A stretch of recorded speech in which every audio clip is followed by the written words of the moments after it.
Calcium deficiency இருக்கான்னு உங்களுக்கு ஒரு சந்தேகம் இருக்கா? சுண்ணாம்பு சத்து குறைபாடு எப்படி செக் பண்ணிக்கலாம்?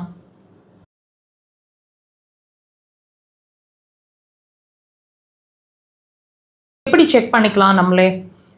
நெயில்ஸ் வந்து ப்ராப்பர் ஃபார்மேஷன் இல்லாமல் கட் ஆகிற மாதிரி இருக்கும்.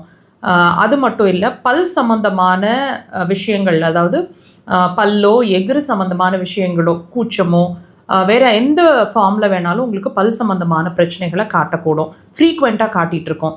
அது மட்டும் இல்லைங்க, ஜாயின்ஸ் எல்லாம் வீக்காக இருக்கிற மாதிரி, எல்லா ஜாயின்ஸுமே வீக்காக இருக்கிற மாதிரி ஃபீல் ஆகும். இதுதான் நீங்கள் மேஜராக நீங்கள் உடனே வாட்ச் பண்ணக்கூடிய விஷயங்கள். பாடி உடனே சொல்லும்.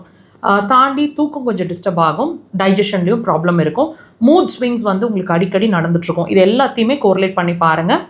அப்போது டெஃபினட்டாக உங்களுக்கு கால்சியம் டெஃபிஷியன்சி இருக்கிறதுக்கான பாசிபிலிட்டிஸ் அதிகம். இது வந்து பெண்களுக்கு அதிகமாக பாதிக்குதுங்கிற மாதிரி ஒரு ரேஷியோ சொல்லப்படுது. இந்த கால்சியம் டெஃபிஷியன்சி அப்படிங்கிற ஒரு விஷயமும் நாங்கள் ஒவ்வொரு பதிவுலையும் உங்களுக்கு ஒரு தெளிவை கொடுத்துட்ருக்குறோம்.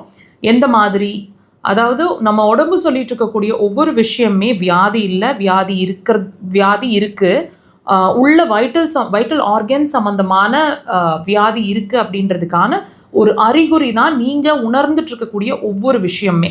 நீங்கள் ஒரு வலிக்குது, ஒரு சிரமமாக இருக்குது, தலை வலிக்குது, வாமிட் வருது, மோஷன் சரியாக போக மாட்டேங்குது, யூரினில் பிரச்சனை இருக்குதுன்னு நீங்கள் உணர்ந்து சொல்கிறீங்க இல்லையா? இது எதுவுமே வியாதி இல்லைங்க. இது வியாதி உள்ளே இருக்குது அப்படின்றதுக்கான ஒரு அறிகுறி தான் உங்கள் உடம்பு உங்களுக்கு சொல்லிட்டு இருக்கிற விஷயம். அந்த வகையில் இந்த சுண்ணாம்பு சத்து குறைபாடு, அதாவது கால்சியம் டெஃபிஷியன்சி அல்லது ஹைப்போகாலசீமியா அப்படின்னு சொல்லுவாங்க இந்த கண்டிஷனுக்கு.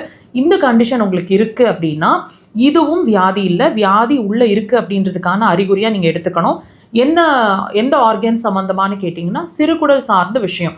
இப்போ உதாரணத்துக்கு நல்ல உணவு எடுத்துகிட்ருக்கேன், அருமையான ஃபுட்டு தான், வீட்டில் குக் பண்ணுற ஃபுட்டு தான், நல்ல பருப்பு, கீரைகள், சுண்ணாம்பு சத்து இருக்கிற விஷயங்கள் எல்லாமே நல்ல விதமாக நாங்கள் தினசரி ஒரு பேலன்ஸ்டு மீல் தான் எடுத்துகிட்ருக்கோம். ஆனாலும் இந்த கால்சியம் டெஃபிஷியன்சி எப்படி வந்ததுன்னே புரிய மாட்டேங்குது. அப்படின்னா ஒரு விஷயம் நீங்கள் உணரணுங்க.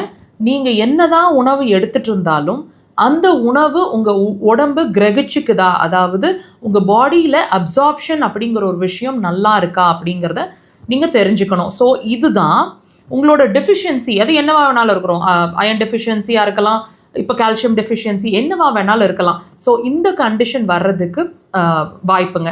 ஸோ இந்த பிரச்சனையை நம்ம சரி பண்ணணும்.